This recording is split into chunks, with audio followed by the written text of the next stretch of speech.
आपको, मम्मी जी को, दीदी जी, सारी संगत परिवार को बहुत बहुत बधाई नए आनंद सागर की। आपको और भी। भैया, सच में अपना जीवन देखते हैं ना, अभी जैसे सारी बात चल रही थी, पहले वाला जीवन देखते हैं तो क्या था हमारा जीवन, और अब जब देखते हैं तो उसमें कितना चेंज। सच्चे सुख का तो हमें पता ही नहीं था कि सच्चा सुख होता क्या है। छोटे छोटे वही सुखों में कभी खुश होते रहते थे, कभी दुखी होते थे, लेकिन यहीं आके ही आपने सच्चे सुख की भी पहचान दी, हमारे को हमारा एम भी बताया कि तुम्हारा एम क्या है, कि अपने उस तत्व में, आत्म तत्व में टिको, आत्म रस में, जैसे अभी बता रहे थे, सच में आनंद की फीलिंग भी वही है। जैसे ही हम अपने स्वरूप की फीलिंग में आते हैं तो मन को भी जैसे चेक करते हैं तो कोई खेचल नहीं है किसी भी बात की, लेकिन जहां जरा सी भी खेचल आ रही होती है तो वहां समझ भी आ जाता है कि अभी हम उसमें नहीं खड़े, आत्मा के आनंद में नहीं है, अभी हम फिर कुछ ना कुछ दूसरे विचार में चले गए। पर इतनी आपकी जैसे मेहनत रोज हो रही है, और आजकल जो हमें समय मिल रहा है सेल्फ स्टडी का, सेल्फ अपनी चेकिंग का भैया, तो लगता है कि नहीं, दोबारा से अपने उस विचार को फिर काटो कि ये क्यों खेचल कर रहा है, बाहर तो कुछ है ही नहीं ना। अपने उस आनंद से क्यों निकल के आते हो? अगर हम निकल के आएंगे तो फिर परेशान ही होंगे। जैसे अभी लगता है कि सच में अभी अभ्यास तो करना ही है, उसमें अभी पक्की जैसे भैया अभी कमी लगती है, हाँ, तो फीलिंग सच तो है। बात है ना।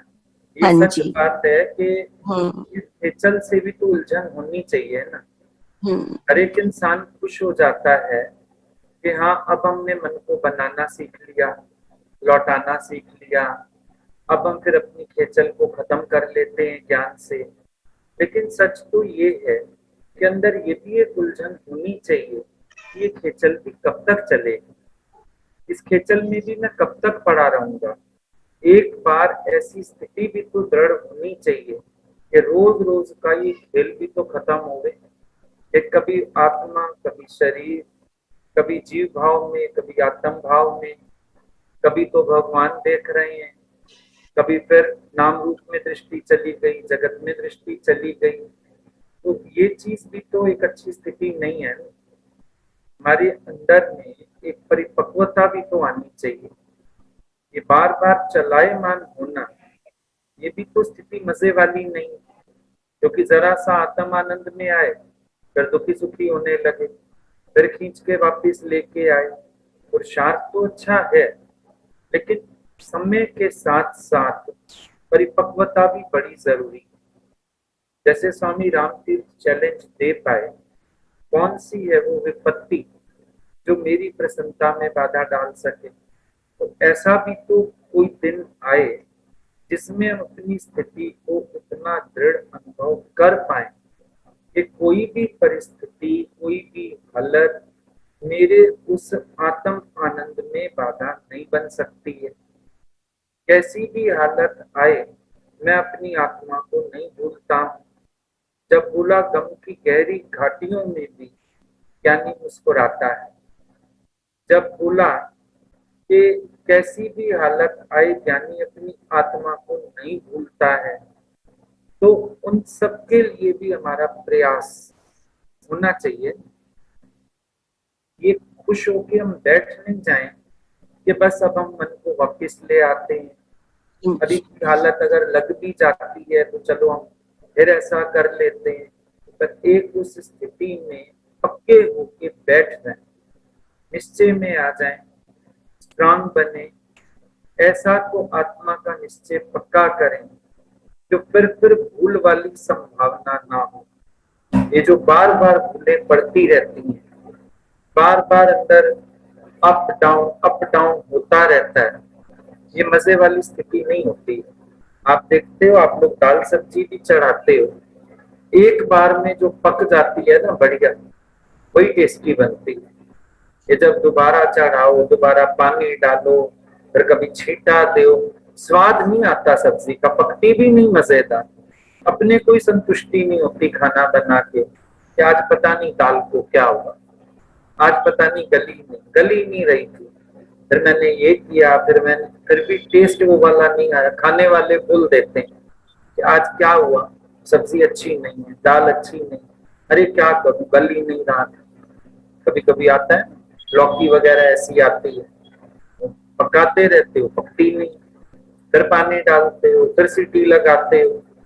तो ये अपने साथ भी ये जो करते रहोगे ना, कच्च पक, स्वाद नहीं आएगा। परिपक्वता का प्रयास किया जाना चाहिए। एक रस स्थिति अंदर की हो, आनंद हो। ये तराजू मन का बैलेंस करना सीखो, सुई सीधी रहे। ये बार बार सुई कभी इधर लुढ़कती है, कभी इधर लुढ़कती है। कभी देख, याद होगा आपको, आजकल तो इलेक्ट्रॉनिक तराजू आ गए। जब हम लोग छोटे होते थे, घर से भेजा जाता था दुकान पे कोई चीज लेने, तो आदमी खुद दुकानदार खड़ा रहता था, झट तौल के चीज दे देता था। कभी वो नहीं है, उसकी बीवी खड़ी है, बच्चा खड़ा है, वो मरे बार बार चीज कम ज्यादा कम ज्यादा, तराजू पे ही कितनी देर लगा देते थे। हमको ही विक्षेपता हो जाती थी, भाई तौल के ढंग से दे ना, क्योंकि अंदाज ही नहीं था उसके पास बैलेंस करने का। 1 किलो चीज कितनी होती है, कभी उसकी 1.25 किलो हो गई तो कभी 1.25 किलो हो गई, गड़बड़। तो ये मन का तराजू भी जितना हिलता है उतना कच्चो रे कच्चो। मन का तराजू हिलना नहीं चाहिए, बैलेंस आ जाना चाहिए, परिपक्वता आ जानी चाहिए, स्ट्रांग होने चाहिए। हम अपने आनंद में ज्यों के त्यों स्थित होने चाहिए।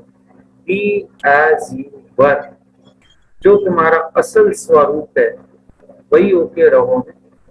इतना ज्यादा खेचल, इतनी चंचलता मन की, यानी हम अभी जगत में सद्बुद्धि रख के बैठे।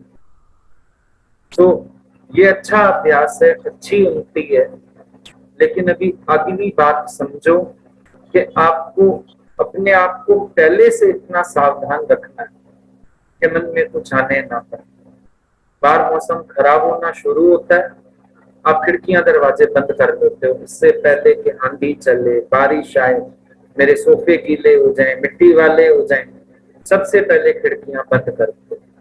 यहाँ भी बोला कर सगल द्वार बंद, समाधि लगा के देखा, अंतःकरण में ज्ञान की ज्योति जला के देखा। इधर भी ऐसी समाधि की जरूरत है कि बाहर तूफान जब चलते हैं तो अंदर नहीं आने चाहिए, उसकी धूल भी अंदर नहीं आनी चाहिए।